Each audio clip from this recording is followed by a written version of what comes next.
बिस्मिल्लाहिर्रहमानिर्रहीम, अस्सलाम वालेकुम। मैं हूं हमजा अशरफ और मैं हूं सफिया खान। शामिल करते हैं हेडलाइंस। ना कोई नोटिस काम आया, ना सरजनिश के इलेक्ट्रिक की हट धर्मी बरकरार। कराची के मुख्तलिफ इलाकों में गैर एलानिया लोड शेडिंग जारी। लाइन लॉसेस वाले इलाकों में 7.5 घंटे तक बिजली की बंदिश। पाकिस्तान की 73वीं यौम आज़ादी दुनिया भर की तरह थाईलैंड में भी जश्न आज़ादी पाकिस्तान मनाया गया।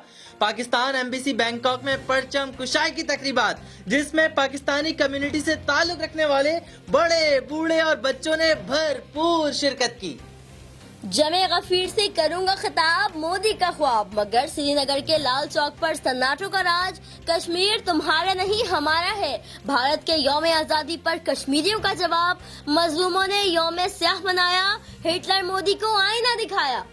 पाकिस्तान है तो हम हैं, वतन की मोहब्बत से सरशार अहले कराची ने मिसाल कायम कर दी। यौम आज़ादी पर 25 अरब रुपए की खरीदारी। चेयरमैन ताजिर इत्तेहाद अतीक मीर कहते हैं, ताजिरों और अवाम ने भारतीय मसनूआत का बाइकॉट किया। एहतजाज एहतजाज और सिर्फ एहतजाज। भारत के यौम आजादी पर शहर शहर मुजाहरे, फिजा में गूंजते नारे भारतीयों के दिलों को चीरते रहे। मोदी और इसकी सेना का फलसफा और एजेंडा क्या है, फयाजुल हसन चौहान ने बता दिया। बोले, मोदी भारत का खलनायक है।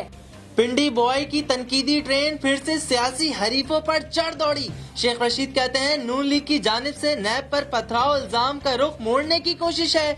मरियम नवाज नाअहल हो चुकी। नवाज शरीफ का हाल सबके सामने है। फिलहाल इतना ही। मजीद खबरों और अपडेट्स के लिए विजिट करें हमारी वेबसाइट csnlive.tv। इसके अलावा आप हमें फेसबुक और ट्विटर पे भी ज्वाइन कर सकते हैं। देखते रहिए CSN।